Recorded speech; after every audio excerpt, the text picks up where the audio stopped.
Get him now, get up out of bed. Wash your face, brush your teeth, comb your sleepy head. Here's your clothes, here's your shoes, hear the words I said. Get him now, get up and make your bed. Are you hot, are you cold, are you wearing that? Where's your books and your lunch and your homework at? Grab your coat and your gloves and your scarf and hat. Don't forget, you gotta feed the cat. Eat your breakfast, the experts tell us it's the most important meal of all. Take your vitamins so you will grow up one day to be big and tall. Remember the orthodontist will be seeing you in 3-2 day. Don't forget your piano lesson is this afternoon, so you must play. Don't shovel, chew slowly, but hurry. The bus is here, be careful, come back here. Did you wash behind your ear? Play outside, don't play rough, would you just play fair? Be polite, make a friend, don't forget to share. Work it out, wait your turn, never take a dare. Get along, don't make me come down there. Clean your room, fold your clothes, put your stuff away. Make your bed, do it now, we don't have all day. Were you born in a barn, would you like some hay? Could you even hear a word I say? Answer the phone, get off the phone. Don't sit so close, turn it down, no texting at the table. No more computer time tonight. Your iPod's my iPod. If you don't listen up, we going with the Zoom. And what time do you think you're coming home? Saying thank you, please excuse me makes you welcome everywhere you roam. You appreciate my wisdom someday when you're older and you're grown. I can't wait till you have a couple little children of your own. You'll thank me for the counsel I gave you so willingly, but right now I thank you not to roll your eyes at me. Close your mouth when you chew, would appreciate. Take a bite, maybe two, of the stuff you hate. Use your fork, do not burp, or I'll set you straight to eat the food I put up on your plate. Get an egg at the door, don't get smart with me. Get a grip, get in here, or I'll count 2, 3. Get a job, get a life, get a PhD. Get a dose of I don't care who started it. You're grounded until you're 36. Get your story straight and tell the truth for once, for heaven's sake. And before your friends jumped off a cliff, would you jump too? If I said it once, I've said it at least 1,000 times before that. You're too old to act this way. It must be your father's DNA. Look at me when I am talking, stand up straighter when you walk. Place for everything, and everything must be a place. Stop crying or I'll give you something real to cry about. Woo! Brush teeth, wash your face, get your PJs on, get a bed, get a hug, say a prayer with mom. Don't forget, I love you. And tomorrow we will do this all again because the laughter never ends. You don't need the reason why. Because I said so, I said so, I said so, I said so. And the mom, the mom, the mom, the mom, the mom.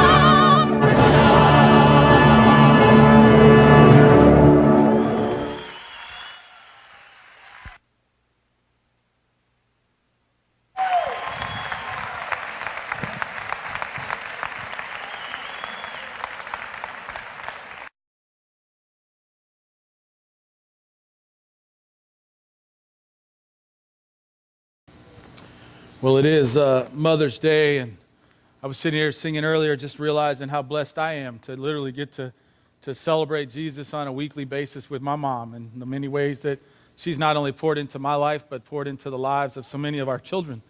Here at HCC, I know a bunch of you guys even refer to her as Mom, which is a sweet thing. So I am a blessed fella in that, as well as my sweet bride, getting to share that journey together, and the mom she is to our girls as well. So speaking of kids, if you guys are ready to rock and roll, they are ready to take you guys to head out that way. There's my mom. Yeah, she didn't want to be around when I said that, I guess. Couple of reminders of a couple things. One, next Sunday, we'll have a membership class. So we had about 11 or 12 of you that said, hey, we'd like to go to a membership class. We're interested in that. Shot an email out. I put a deal out on Facebook to create an event. I've heard back from 2, so if some of the rest of you are planning on coming next week, let me know, because we may decide to just do it at a small table as opposed to trying to get a room if it's just going to be a couple of us. So just shoot me a note. Let me know. We'll get you down. We're going to get some space to do that. Secondly, as you know, when we have babies around here or surgeries, one of the things we try to do is figure out, hey, how do we put some meals together? And baby Layton is coming any day now. And so that the drop date is the 20th for Aaron and Kelly at the very, very, very latest. So they will induce on the 20th if she does not make an appearance before then. However, they live in Comfort. You may not know that. Some of you may not have any idea. They literally drive from Comfort every time they come to be a part of what we're doing. And so the process of, hey, let's figure out how to take meals to Comfort might be a little bit challenging for some of us. So we decided to do something a little different, and that was pick up HEB gift cards. So if you snagged one of those and you put it in a note, you can just give it directly to them, or you can drop it in the offering box, and as Andrea and them get that out later, we're going to bundle all that stuff together and give it to them. He said, I asked him, I said, hey, is there any restaurants out near you? He's like, no. He goes, there's really not even a store near us. The closest place is like 30 minutes. He goes, but if we had an HEB card, we'd just go buy pre-done meals and just rack the freezer full of them and then just pull them out and put them in the oven. So you can provide them dinner in the very same way that you would have. You just won't get to see Leighton unless you want to jump in the car and drive 45 minutes to Comfort to go see them, which they're open to, by the way, they said. So, that's totally up to you in the process. So lots of good stuff going on. Be sure and download the app if you haven't, so that you can be kept up to date with what's happening, watch the Facebook page, those kinds of things. I'm going to dive back in, because I want to chew up as much of the time today as I have available on this issue, because I think it's just huge and paramount in importance in our lives. A couple weeks ago, we kicked off this series, right, called Margin, and we said that margin, right, was the amount available beyond what we need, right? So the difference between what we have and what we need, the leftover amount is what's called margin. And a couple of weeks ago, when we introduced it, I said, hey, a lot of us are struggling with this process of idolatry of some sorts. Either we've put ourselves on the throne and taken God off, or we've put some other things on that throne and taken him off, many times completely unintentionally. It's not like we woke up and said, God, you know what? You're out, I'm in.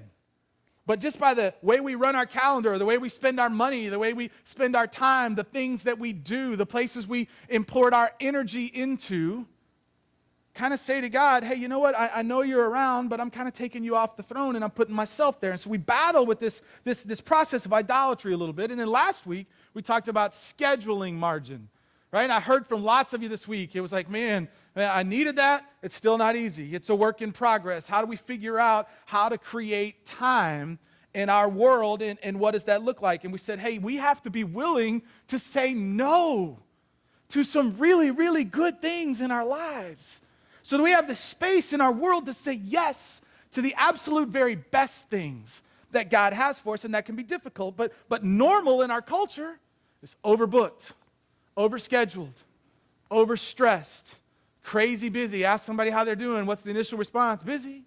And we just adopted that as normal. That's okay. It causes us to be late everywhere we go. I mean, when's the last time we were actually early somewhere?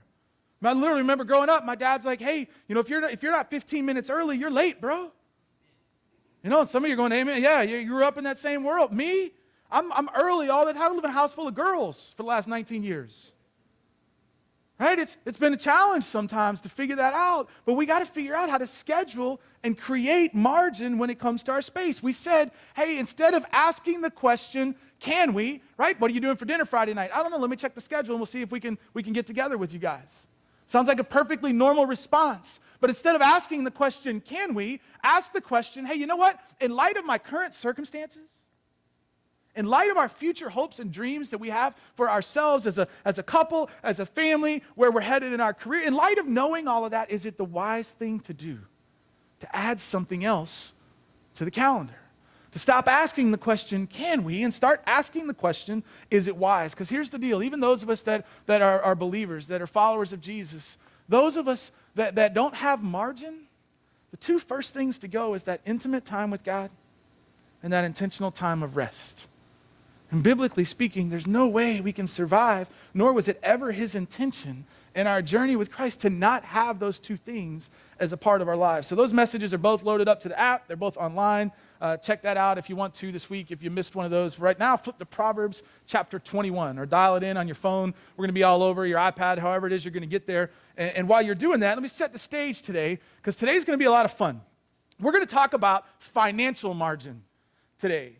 Right? And I know when I used to go to church, I used to think, oh, this is the one time a year the preacher's preaching on money, and it's the day you always bring your friends, and so then they're all stressed out because the preacher just beats everybody over the head to put their offering in the offering box, that kind of thing. You're like, oh, and so I used to hate teaching on money. Literally, for a long time, I didn't. It was just like, hey, I don't want to go there. It turns people away. And a few years ago, I began to kind of begin to reshape and think, hey, my only job is to help us create margin and let God do with his resources what he wants to do along the way. So it's kind of become one of my favorite things to begin to download. And while you're flipping there, let me ask, this is a little personal, but I'm going to ask you to do it anyway if you're willing. How many of you would say occasionally, maybe even often, but at least occasionally, there is some financial stress in our house? If that's you, just kind of raise your hand and leave them up. Don't just put them down. Leave them up. Okay? And here's what I want you to do. Take a look around the room and just kind of realize, honestly, how normal that's kind of become in our culture. We're not sitting in a seat by ourselves. It's still not a good seat. But B, our culture has said, hey, that's just okay. That's just normal. That's just the way it is for everybody. But we said last week, normal isn't working, is it? Right? So here's financial margin. We make $3,000 a month in our how we earn in our living, and we spend $2,500 a month. How much margin do we have? $500, right? We earn $3,000 a month. We spend $3,000 a month. How much money, how much margin do we have? None, zero. And some of you guys are going, hey, bro, that's nothing. We earn $3,000 a month, spend $3,500 a month. That's a sermon for a whole different day. But margin is this amount of money that we have left over. It's financially, it's the room that we have after we have done everything that we need to do based off of our own spending habits and our patterns in that process. And so in our everyday world, it's getting to the end of the month and having money left over. Can I just tell you, that is an amazing place to be. Those of you that have been there can give incredible testimony to, hey, it is incredible to get to the end of the month and have room, have money, to look around and go, hey, is there a need around us? And we now have the resources to be able to meet a neighbor's need, a single parent's need that we know, a need of someone that we just bump into, the margin to buy the guy sitting out in front of Walmart lunch that day. And to literally have margin in our time, too, to sit down and hear his story while we do so. To have margin to be able to give to the mission of God and to what God's doing in the world. This last week in our city on Tuesday, the city of San Antonio poured $2 million into various nonprofits in our city that are meeting needs. How sweet would it be to just have margin in our lives to go, hey, what is God asking us to give to? And we can give to it without being anxious, without being stressed.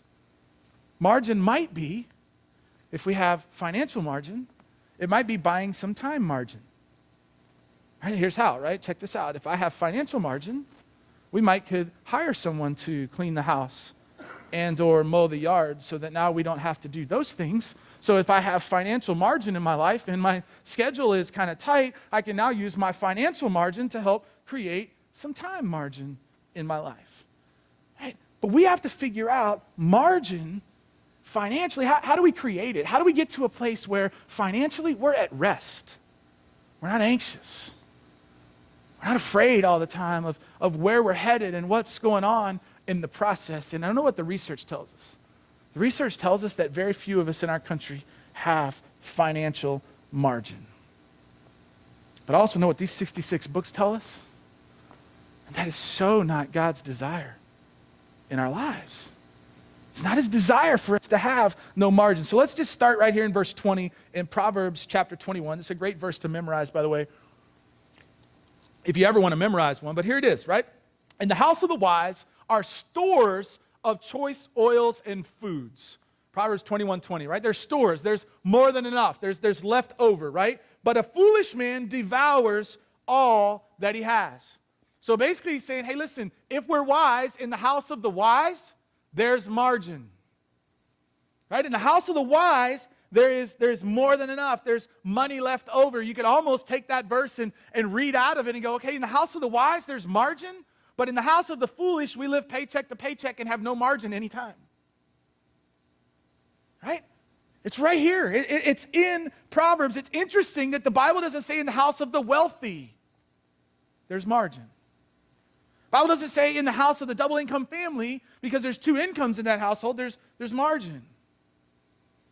And it doesn't say in here that hey, in the household that has six-figure income in it, there's margin. It just simply says in the house of the wise, there are stores of choice oils and foods. There's more than enough. The question for us is, do we want to live wisely, or do we want to live foolishly? Because foolish is the one that devours everything that he has and everything God has entrusted into our bank accounts. Now, I'm going to paint a couple pictures for you, and this is nobody in the room. We probably know people on both sides of this equation, right? But I just want to give you a couple of examples of what this might look like.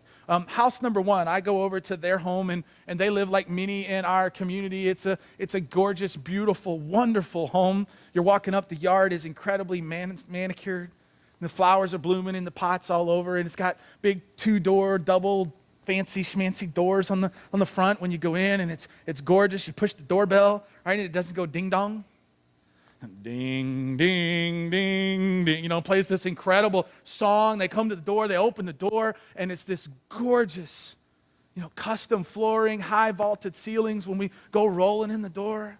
Make your way into the kitchen, and it's just exquisite all the way around, from the granite countertops, custom cabinets, plenty of space, the whole 9 yards. You make your way to the bathroom. It's double sinks and jacuzzi tubs. It's incredible. Go into the closet in the master bedroom, make 4 laps, you got a mile. Right? And we look at this and we're going, man, these people are doing great. And make your way to the garage. It's a 3-car garage, fancy cars in the driveway. And if all we ever do is get a chance to observe the outside of their story, it's like, man, these guys are doing great in their lives. What we don't know is that the wife had to go back to work, even though she didn't want to, and the husband is stressed to the max, of worried about losing his job. And they are constantly fighting in this tension to keep up with the lifestyle that they have created in their lives.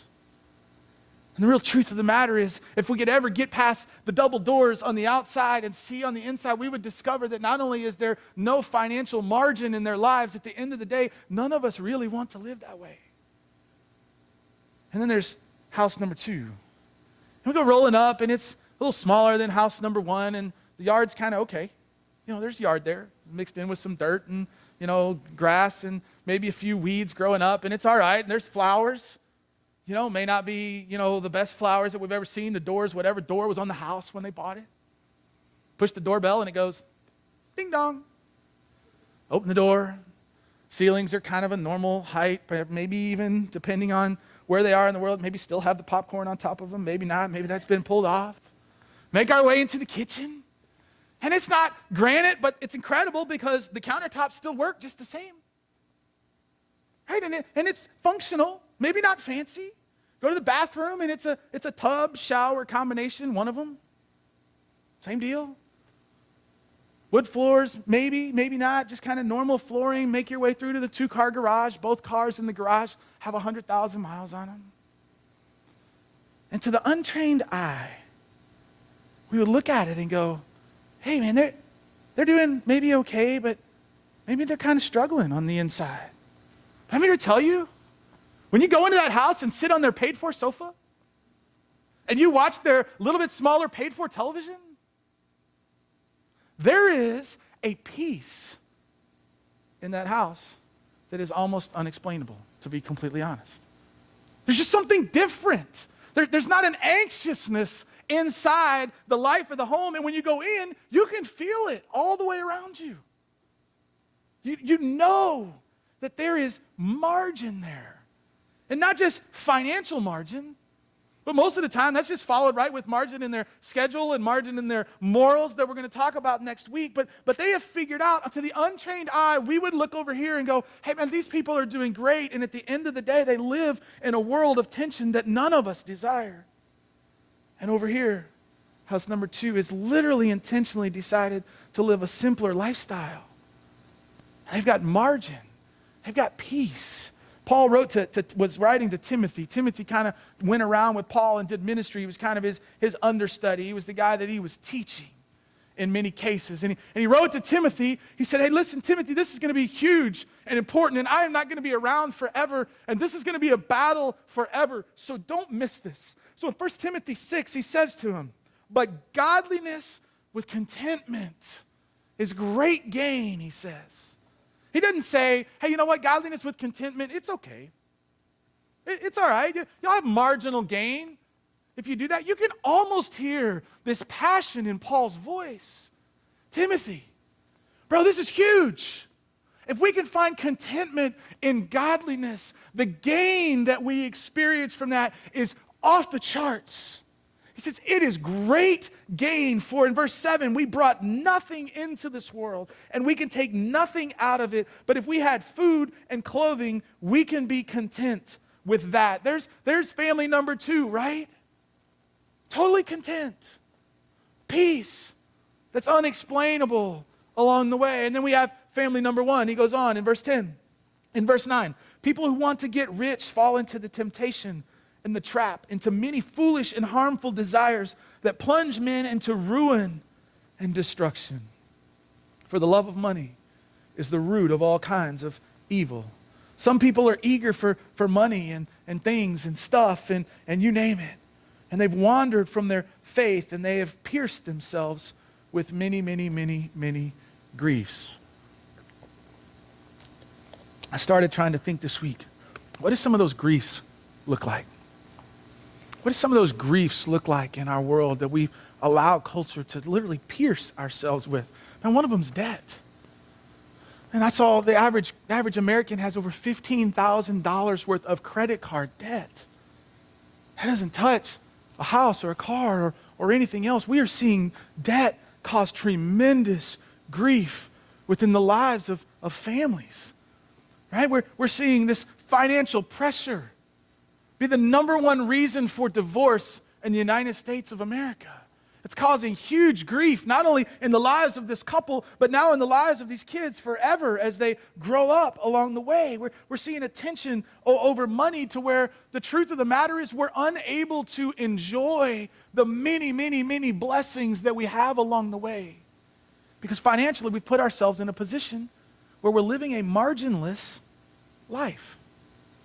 There's no room. There's no margin. And many of us in our world have traded it in. We've traded peace and flexibility and margin for stuff. Now, let me just say right here, and then I'm just going to pause. And I struggle with this. I'm not preaching at anybody. I am unpacking this with you. Man, God has given me in my life an incredible margin spouse. Because I love stuff. Man, I love it. And if we're not careful, we trade this margin and peace and incredible livelihood, and we go right past it and trade it in for stuff at the end of the day, it doesn't even last. It's gone in a year or 2 years or 3 years. For goodness sakes, we got to have the new car in 5 years. We don't want it either. It's stuff that ultimately it doesn't last, but culture says, you know what? You know what happiness is, Ken? You know what happiness is? Happiness is having more than what you have right now. That's what they're telling us. Doesn't matter how much you have. Whatever we have, it's not enough. You need more. You deserve more. You work hard. You deserve more than what you have. And in order to be happy, go pursue it. Go get it. And if we can't get it now, what do? We'll just swipe a credit card and pay for it for the next 20 years. Go get it now. That's what culture is selling us. And all of a sudden, right, somehow we aren't happy in the process. We're trying to fill this huge hole in our life, pursuing stuff that literally is an endless black hole. The minute we get this one, it's the next one. And we have to have more. And ultimately, we are lifestyling our way right past margin. It was in there. It was in there along the way. And we just lifestyled our way right past it. And here's what happens, right? We got 20-year-olds now. They get married, and they think they deserve the lifestyle of their parents. And they want it the day that they get married. And what they don't realize is, man, it took their parents 30 years to get there. But the world says, oh, you deserve it right now. And so we go on this pursuit of trying to get it. So many of us, right? Here's the picture. You've seen it. Leave the 4-bedroom house in the really nice car, driving out to the restaurant to eat for the 4th time in 7 days. And the whole way there, we're arguing about money along the way. We've lifestyled our way right past margin. if we're not careful. We traded it in for things that don't last. Most of us, to be honest, we earn more dollars today than we have ever earned in our life. And yet, the research tells us we are as unhappy as we've ever been as a culture as a result. And there's stress and strain in having no financial margin. So I started asking, how did we get there? How did we get there? What happened? What happened along the way? You know, we traded it in, and we've bypassed margin in our lifestyle has gotten us to where we're trying to keep up with our own current lifestyle. And so then we start telling ourselves, okay, well, if we just had more money, we'd have more margin, right? So if we just got a little bit more income, we'd have more margin. But what happens? Our income goes up and our lifestyle just chases it. Still, leave ourselves with zero margin along the way. I love what Jesus says, because I think Jesus begins to address the bigger problem. Yes, it's a lifestyle problem. Right? I don't think it's an income problem. Not in our country, not for most of us. Right? Most of us have more than enough income. We have a spending problem. Now, hear me, that's not to say every person in the United States doesn't have an income problem, because there are plenty. There are 68% of the students that attend the school that we're sitting in that live on less than $22,000 a year in their house. Okay, they're on free lunch, that's what the government said. You earn less than that, you can get free lunch. So there are many homes in our country that perhaps do have an income problem. But for most of us, we don't have an income problem, we have a spending problem. And the root of that spending problem, I think, even goes right past a lifestyle issue. And at the end of the day, I'm convinced it's a spiritual issue for most of us. For all of us that are followers of Jesus, it's a deeper rooted spiritual issue. Jesus said in Matthew 6, hey, do not what? Store up for yourselves treasure on earth where moth and rust destroy, right? Talk about being anti-cultural. Everywhere we look says, get more, earn more, save more, amass more, put more away for this and that and the other. And it's all about us getting more while we're here. And Jesus says, listen, don't do that. That's a foolish way to live. He says instead in verse 20, hey, store up treasures in heaven, for where your treasure is, there your heart will be also, right? Maybe we translate that and say, hey, you know what? In one sense, at least as we're talking about financial margin, where our finances go, our heart kind of chases. And I was blown away when I realized this week that the average believer in the United States of America gives 2% of their resources towards the mission of God into the local church or any ministry for that matter. That 98% of the dollars that come in to the hands that are channeled through the bank accounts that are deposited there by a sovereign God into the bank of God's people, 98% of those dollars are being spent on what the world is selling us along the way. Now, just for the record, I'm not convinced that I necessarily line up with the stat in this regards. Right? Some of us have a home that's in that 98% that we're opening up and we're doing crazy ministry out of on a daily basis. And the mission of God can be impacted by the fact that we have a home, or we're doing things that aren't necessarily putting a check in an offering box or writing a check to a ministry or an organization around the country. But for the most part, it's scary to me to think that, man, 2% of the dollars that God is depositing through his people's bank accounts are intentionally being poured back into the mission of God in the world. I think it's a spiritual issue. I think it is. I mean, the easy answer, how do you create financial margin? Hey, get your pens out. You're going to want to write this one down. You've never heard it before. Just get it out. You ready? Earn more or spend less. Right? There's the simple answer. I told you last week I had a simple answer for us this week. From a simple point of view, earn more or spend less. That is not new information. That is the only way to create financial margin, preferably both. Earn a little bit more and spend less. Don't let the lifestyle continue to chase it. But deeper than that, on a way more spiritual level, how do we go past practical and get to those of us who are followers of Jesus, those of us that are Christians? Let me talk to us for the next 10 minutes. Then if you're not a believer, you can go, hey, you know what? I can check out for a few minutes and check your phone or do whatever it is that you need to do. But those of us that are believers that are taking these 66 books and genuinely trying to pour them into our lives and trying to pick them up and trying to digest what God's word has and want this in our life, how do we create financial margin if the issue is a spiritual issue? And I think it's this. I think we have to put God first in every area of our lives. And it makes sense in so many ways, right? Last week I challenged us, hey, spend the first 10 minutes of your day, 5 minutes reading and 5 minutes resting in his presence. For 10 minutes.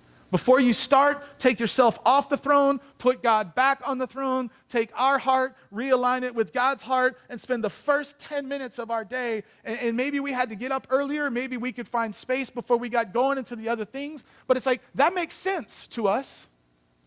But all of a sudden we go, hey, we need to put God first in our finances, and we're like, I don't know. Whether we realize it or not, most of us, we're first when it comes to our finances. We are. And we gotta find a way to say, you know what, God, I am putting you first when it comes to even our finances. Matthew 6:33, we looked at it last week, right? Seek first what? His kingdom and his righteousness. And then all of these things will be added to us, not the other way around. And so I'm not just talking about, hey, you know what, we all need to go give and go put a check in the offering box or go online and make sure that we give to what God's doing as a part of HCC. And I'm going to get to that in a minute. I think it's part of that, but I think it's bigger than that. I think it's literally seeking his sovereign will every single day, recognizing every penny he deposits into our bank account is his first, still his while it's there, and will be his when it exits. And we try desperately to align our heart and our lives and our finances exactly where he's channeled them to go along the way.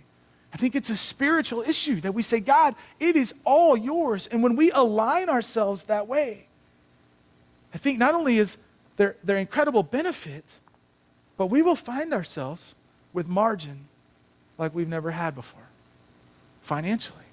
And so I'm going to give you 3 things. They're in the app as we kind of wrap up this morning. If you want to write them down, you can. But the first is this. I do want to talk about giving to the mission of God and what that looks like. I think when we give first, if God's going to be first in our finances, you just got to give first. We got to decide, you know what, we're giving first because then we can have blessing, right? Seek first his kingdom and his righteousness, and then all these things. And the blessings will follow the obedience of giving. But catch this. It's not like we're making a deal with God. It doesn't work that way. It's not like I'm saying, okay, God, I did my part.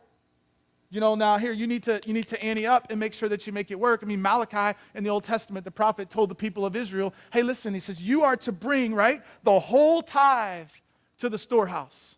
It became the law. The storehouse was the church, right? They had to bring 10%, the first fruit of everything they had. That was Mosaic law. Right? Just for the record, so that you know, their average was they had 28% of their resources that they gave away. You know, so 10% was the Mosaic law to the church. By the time they paid their crop offerings and prayer offerings and all the other things, the average person in the nation of Israel was giving 28% of their dollars back along the way. But the law was 10, first fruit. Hey, then Jesus comes along. We love it in Matthew 5. And he says, hey, I didn't come to abolish it. My dad gave it to Moses through the prophet Malachi. Moses made it for all the world to have. Now, guess what? In Matthew 5, I didn't come to abolish it. I just came to what? Fulfill it. So now, here's the good news. We don't have to live under the law anymore. So preachers aren't standing up here going, hey, you need to put your first 10% in the offering box every single day because that's the law from the sovereign God of the universe. Now, if you stop at Matthew 5, we got another sermon that we'll do some other time in the process. When you keep reading the books, you know what we discover? We're still called to give. We're still called to give. Now we become a generous giver. We recognize, hey, that was law. Now, you know what? God doesn't own 10% of my dollars. He owns every one of them. So God, what are we to give? And the bad news of Jesus fulfilling the law is we may not be off the hook for 10%. God may say, hey, I need you to give this amount of money. You know what we do? We give first, save second, and live on the rest. And we say, God, you know what? I am putting you first when it comes to our finances. And we sit down in our household and we say, God, what are we to give to your mission in the world? And we determine what that is for us, and it comes out first, not out of the 2% that's left over at the end, unless that was what he asked us to give along the way. We give to God first, save second, and live on the rest. And what happens for me and for us is the more we do that, can I just tell you, the closer we grow to him, the more we experience him in ways that we've never done it before. You know, and I'll be honest with you, we just kind of cheat. It's just set up in the bank, and it's gone before it ever gets in the bank in our house. Figured out what that looks like. What is that supposed to be? Boom, it's gone. It's the first fruit that we have. Literally, I mean, it's hilarious in my world, right? Because it comes out of an HCC bank account into an HCC bank account, and it just has to get funneled through Bank of America in the process. Right? But literally, it's never touchable on our end. You know, it's gone. We give first, and the more we do that, the more we grow closer to who he is in our lives. And what I've had to learn, is I've got to learn to say no to some really good things in my finances so we can say yes to the very best things.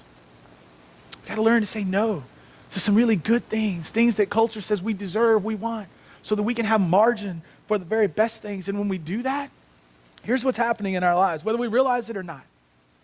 If we decide to give God our finances first, it will begin to break the cycle of consumerism and materialism and stuff in our own world. And culture's got us in one. Hey, we need this, we need that. If we decide, you know what, God, I'm giving first, there's something that begins to transform in our life along the way. And so I'll have people say, hey, okay, Ken, I get it. We want to start giving, but today we don't have margin. So should we wait to give to the mission of God until we have margin? Now hear me. I think it's an individual conversation. My general answer to that is absolutely no.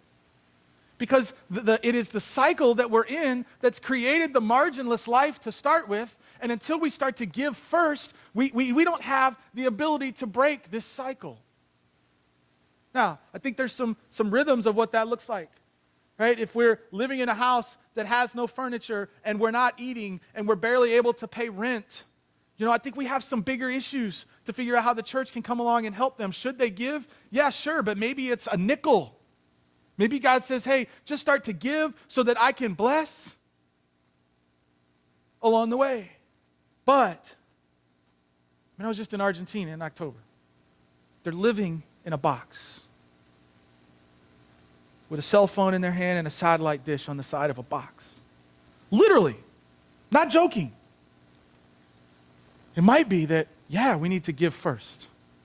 Some of these other things in our life, we turn them off.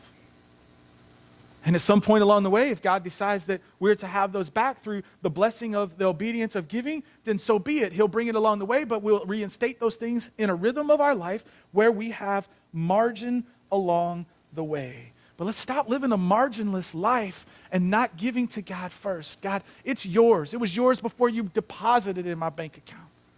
Give it to him first. Second thing is this. When we give God our finances first, here's what happens. And again, I'm your stuff guy, right? I'm your little model example. I love it. But somehow, supernaturally, we do begin to find contentment with what we have. We may not have all the toys that everybody else around us has, but we find contentment with where we are, with what we have. Proverbs 15:16. What's the first word in that verse? What is it? Better. He says, better is a little with fear of the Lord than great wealth in turmoil. How much is it? Better. It is better, he says, to have a little with margin. It is better to have a little with peace in our house. than it is to have the beautiful house and the wonderful car and live this huge life of stress and anxiety and no margin along the way. But the world says, hey, you know what? You got to be happy. And happy means you got to have more than what you have. And the Bible tells us godliness with contentment is great gain. It's huge. It's contentment. We begin to be content with what we already have. And I know it sounds nuts, so I'm going to give you a warning on the front end.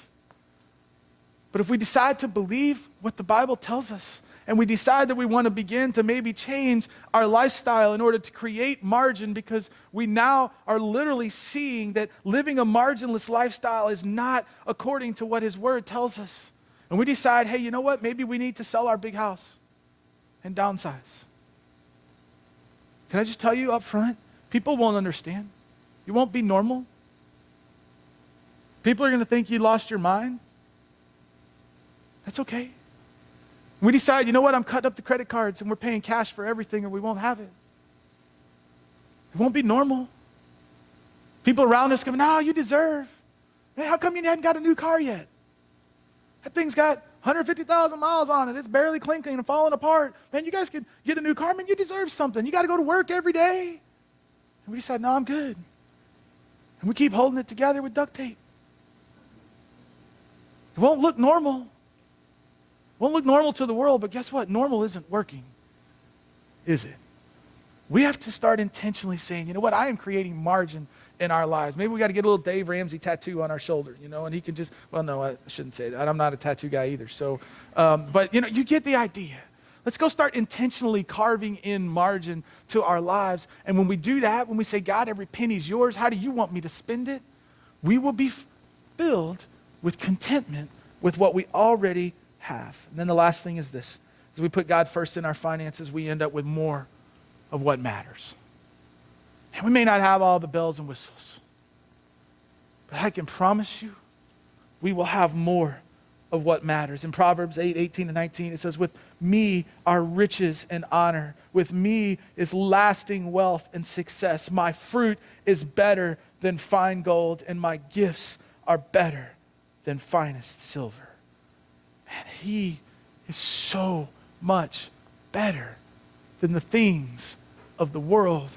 Man, when we begin to have margin, and we begin to be able to use that margin, and we begin to see what happens when we give first, and how that is impacting lives in the world, and we are filled with contentment, can I tell you, we will be extremely rich and wealthy relationally and spiritually. And our life will be filled with the things that matter most. I honestly don't have a single story that I can tell you of showing up to a store one day to get something and somehow emotionally being overwhelmed because it was 40% off. I might have been stoked. Knowing me, if I had 40% off and I was going to get it, I fortunately probably spent the 40% on something else while I was at the store. I thought, oh, that's a great deal. I don't have any emotional stories about that. But you guys, we could be here all the way through lunch telling you stories about children with compassion that we're seeing God do amazing things in, about opportunities to hear stories with Robert or Sam or people that I just literally walk up to Walmart every time and just sit down and say, hey, let's go to sit and get McDonald's, and I want to hear your story. The number of times that we've been blessed to be able to help somebody in a time of need, those stories could go literally all the way through the lunch hour when we start to create margin in our lives. And we've been the recipient of margin. We had moved to Arkansas. It was a big deal for us. We took a $40,000 a year pay cut to go. We weren't sure how we were going to make it. We still wanted to make sure that we gave, but it was tight for us like it had never been tight before. We were down literally to the last diaper. It was Sunday night. I didn't get paid till Wednesday. A lot of times we lived our everyday world off Rita's tips at the time. That was kind of what we would have to spend cash. Well, she's a hairdresser and they don't work on Monday. So we put the last one on Sarah Lynn at about 9 o'clock that Sunday night. And we're literally sitting on the couch. The kids are in bed and we don't really know what we're going to do to be honest. We won't have a penny come in until Tuesday. And we're just kind of working through the process. Once in a while, we would get a child support check. It didn't come on any kind of regular basis in our world, and so we genuinely, to be honest, just started praying that maybe Monday one of those would be in the mailbox. And I get a phone call at about 9:45 that night, and it's the manager of the local grocery store, and he says, "Hey, Ken, something's happened that's never happened before." He says, "Somebody called up here and put $100 on a credit card for you to come buy whatever it is that you needed. Well, we never done that before, and I got to close the books at midnight. Do you think there's any chance you could come spend $100 between now and midnight?" Well, let me pray about it. And here's what's crazy. We hadn't told a soul. Not a soul. But somebody had margin in their lives. And they gave it to God first, and God led them where to go deposit the margin. And we have to get to a place in our life. God so does not want us living marginless lives along the way. When we give to Him first, we will be filled with contentment. And as we're filled with that contentment, our life will be filled so much with what matters most along the way. Let me pray for us. And God, we come to you today. God, I personally come to you praying for your better life, because better is little with contentment in you. It's so much greater gain than all the stuff the world has to offer. God, I pray that for all of us that raised our hands earlier at the beginning of the message, that Father, yes, we occasionally, if not often, experience financial stress. God, would today be the day that we would hear your truth and your word in our life, and it would not only be a great message today, but be something that we are going home and saying, God, we are rearranging starting today. Give us courage, give us help, give us wisdom. And today's the day that we begin to create margin, to put you first in our lives, and that includes in our finances. God, for some of us, we have got to have your help to break this cycle of consumerism in our lives. So would you grant us courage to say no, Father, to some really good things so that we can be ready to say yes to the really best things. God, some of us this morning that are here, or perhaps watching online, we've been in this pursuit. We've literally been listening to our story all morning. Maybe we even have all sorts of the stuff, God. But to be honest, we're still searching for something. And God, maybe today would be a day that we would not only put you first in our finances, but the starting place of that for some might be to put you first in our lives as a whole. To realize, Father, that your word says whoever calls upon the name of the Lord will be saved. And that initial transformation in our life and in our heart can start through the life, death, and resurrection of your Son. So this morning, or if you're watching online and you would like to begin that journey with Jesus, and we're just going to pray together, and there's nothing magical about my words. Well, let's just pray this prayer together. And it just says, Dear God, I come to you broken this morning with sin in my life. And God, I need forgiveness. Would you forgive me? God, teach me from your word. Transform my mind. Make me new, God. God, I give my life completely to you. And allow you to be first in my life every day, including in my finances. God, fill me with your spirit and teach me from your word. Thank you for my salvation. In Jesus' name, amen. I told you last week in a warning that it would be simple but not necessarily easy. It's a war, and I think it's a daily war. I battle hard in this war because I do love stuff. Sometimes I win the war. Sometimes I don't win the war. I'm getting better at winning more of those wars because I don't like sleeping on the couch. No, I'm just kidding. But it is a battle. And I just want to encourage you today to go home and to sit down and go, hey, you know what? Is he first in our finances? And if not, how do we begin to create margin in that world? One of the things that we are celebrating today as well is Mother's Day. And we celebrate mothers and others at HCC. So if this is your first Mother's Day with us, we like to acknowledge every single female that we have as a part of our community. We know that some give birth biologically, some are aunts, some are neighbors, some are teachers, and many, many, many of you just literally pour in the love of a mother into the lives of our children here at HCC. And so for that, we just want to say thank you, and we want to honor you. And I have a prayer. I'm just going to ask you to just kind of in a real somber spirit, just allow this prayer to be prayed over you. It's through a video, so if you want to watch the screens, you can. But we have a little treat for you after this prayer comes on the video. So let's go ahead and roll the video. To those who gave birth this year to their first child, we celebrate with you. To those who have lost a child, we mourn with you.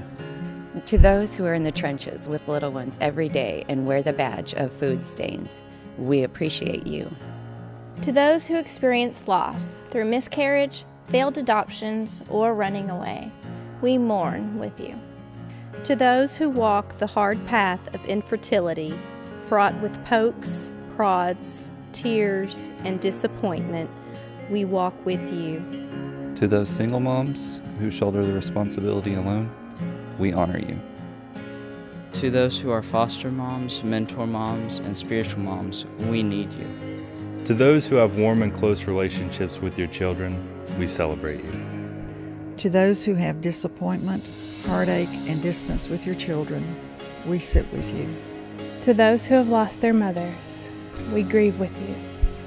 To those who experienced abuse at the hands of your own mother, we acknowledge your experience. To those who lived through driving tests, medical tests, and the overall testing of motherhood, we are better for having you in our midst. To those who have aborted children, we remember them and you on this day.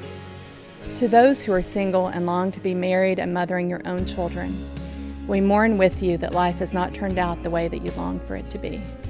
To those who step-parent, we walk with you on these complex paths. To those who envision lavishing love on grandchildren, yet the dream is not to be, we grieve with you. To those who will have emptier nests in the upcoming year, we grieve and rejoice with you. And to those who are pregnant with new life, both expected and surprising, we anticipate with you. This Mother's Day, we walk with you. Mothering is not for the faint of heart, and we have real warriors in our midst. We remember you. We remember you. We remember you. We remember you. We remember you. We remember you.